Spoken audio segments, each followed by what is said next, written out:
I'm telling you right now, if you're a guy walking through a comic book store and you see this cover staring at you from the shelves and you do not get instantly interested, you and I are different people. Hey, Rob Norton here. We are looking at Pitt by Dale Keown. I mean, like I'm saying, look at that. Like, look at this giant monstrous creature just staring at you. The cool, like, double lighting, light colors over here, warmer one over here. I mean, who would think to do a cover of your big monster hero character and just do a giant super close-up of the face? Dale Keown does. And, man, that just jumps out. That makes you look at it.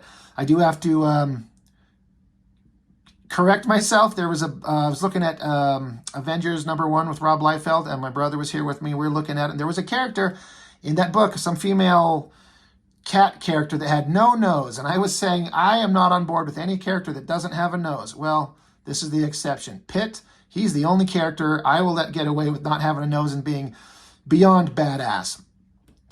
Dale Keown got big fame drawing the Hulk for Marvel Comics. He just has this way of drawing big, giant, muscular characters that looked awesome. So you put him on Hulk, that's great. Then he gets brought over to Image Comics, I think like the second wave of Image Comics after the Image founding fathers got their stuff started. They bring him on, and he comes along with this great logo, crazy name, and this awesome character that's just like the most badass thing you've ever seen. So cool. Now, this is actually not the first appearance. He appeared in like a backup story in, I think, an issue of Youngblood that just had the first appearance of him, but this is the first regular issue of it, so let's just get into it. Pencils and Inks by Dale Keown. Writer is Brian Houghton or Houghton. I do not know who that is, never heard of him. But this book, I mean, yeah, this book is owned by Dale Keown. It's got the copyright to just him, so he must have brought in a friend or somebody to draw it, or rather write it. It's interesting, like, this is kind of on a newsprint paper. It's not that super glossy stuff like we just looked at Ascension. And, like, I'm curious if this will show up. Like, let me just pop open a page here, see if you can see. I don't know if it looks its way on camera, but this one's got like a shinier, like a coated paper, a glossy paper, and this is more of like a dull, like a newsprint. It's not necessarily bad. Sometimes newsprint is the way to go. But that's fine. But Dale Keown, Pencils and Inks. I don't know if he did his own inks on the Hulk. I don't think he did, so this might have been a stretch for him. But let's start it out. New York City, 3 a.m., like a road, you would guess. Some bright light, guys cruising down on motorcycles. The Vipers, Detroit chapter, making the rounds. Just a bunch of biker gangsters tooling around on their bikes. They stop. They're like, what the fuck? What do they see? They see that. That is a giant, muscular, monstrous creature, butt-ass naked, his super tight-ass cheeks clenched in the shadows. That's a hell of a way to introduce your character. We're going to show his giant, monstrous size. And as is the way, like you and me, anybody normal world, you see that, you're running, you're leaving. But they're like, is this guy for real? Bring him down. Yeah, where's your spandex, pal? Ha, ha, ha. And this guy comes charging on a bike with a bat. Look at that great arm and that rendering, these cross-hatching lines, and the lighting giving it this like outward glow, like the light from his motorcycle, giving it this rim lighting. That hand, that is just so great. I love that drawing. That is him doing what he does best. And they proceed to bash him upside the head, I mean, these bikers got like what is it called? A mace, like the metal ball with the spikes. He's swinging it and bashes him in the face. And our character Pitt, none too happy about that. Like, holy shit, he's still standing. So he grabs this guy and bashes his face in and just starts shredding him. Like, violence and chaos and mayhem. Oh my. And then it just gets bigger and more crazy. Double page spread. I've talked about this. That other artist, we all know who he is. Mr. L. When you do a double page spread, you got to bring your A game. You got to bring the best you can do. And man, Dale Keown did. I wish this wasn't, I mean, it's in a comic, so the binding on it, the folds kind of distort some of it, but his giant muscular figures. I mean, you're doing a big, awesome shot of Pitt, and he's punching, but he's got his back to you. Other artists would draw like, so you could see his face and like basically the same image, but just turned around so it's looking at you. But I think this is a great like visual choice to just draw this anatomy, this big, like his head and his hair flinging, and he's punching this way. But this back muscles and this arm, it just looks really, really cool. And then here he is, that great face of his just slamming a guy. He's got to be dead, just crushing him to death. Great double page spread. Great work, great. And then he's just tearing them apart, lifting things in the air. Somebody gets out the shotgun, the chook, blast them in the guts. And they're like, ha ha, after all of that, this giant monster, they're still standing around laughing, and some of their buddies have to be dead at that point. And our buddy Pitt, who just took a gut shot with a shotgun, he stands up and close up on his fingers, and his nails start growing into these wicked sweet claws. Nail him again, I'm reloading, come on, shoot him again. Evil red eyes. He's got the claws out, guys.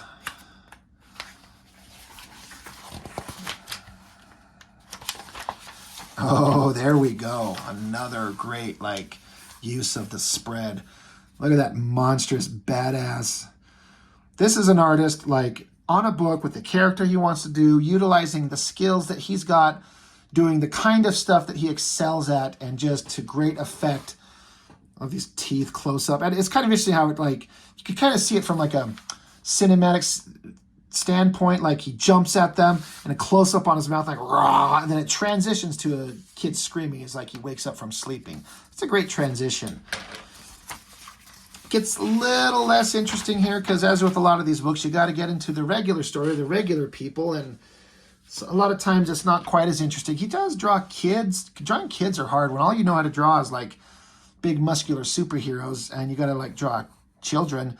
He can do it. It's pretty good. It's a kid with his granddad, whatever they're talking about, whatever the story is going on about. And then you get into like some cops.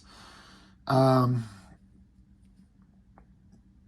of normal thing, you know, you got a city, you got to have the police officers, someone new coming into the precinct, got to hook up with somebody, you know, hey, I'm the rookie, or I'm the new person, I'm going to hook up with someone else at in the police force. You know, that's your lethal weapon, or that's your RoboCop. Tried and true formula. It works. Nothing wrong with that. Talking about some crazy monster that was out there starting some shit. We got to go investigate. Here's some pictures. And then we get back to, I guess, Pitt has now, like, adorned himself in the gear and the remains, like, shredded pieces of shirt, and somehow he got pants from somewhere. So now he's all chained up, and now he's like, well, at least he's not naked anymore. He's front-facing us, so we're glad he's got pants on, because, I mean, if he had he'd be, anyway. Great drawing, epic stuff. Then I guess it's some like alien stuff to do with the character. Not really gonna get into what it is, but you know, Pitt is an alien creature and he's got an alien race out there. I can't remember what the Creed, I think it's called. I think this is like showing them in their native universe doing the stuff that they do. Big, violent, killer monsters. Big side shot of Pitt. Again, he's just going to take every opportunity to draw the cool shit, and he should.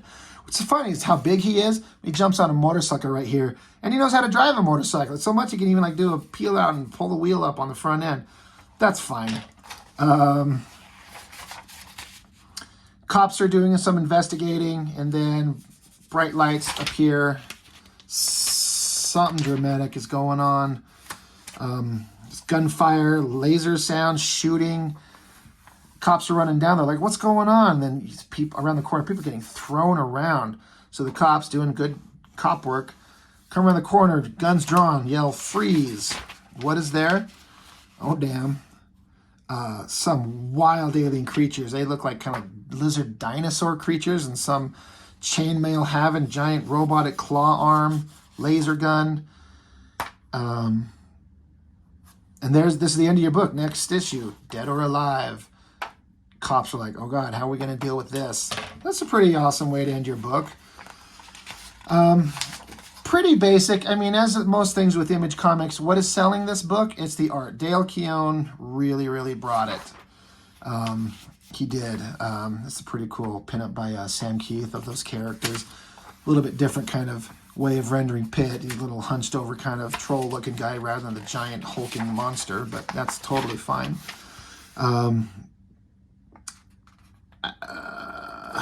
There is a name for the art credit on this one. I cannot make it out because it just blends into the... I can't read it. Not my favorite version of that character.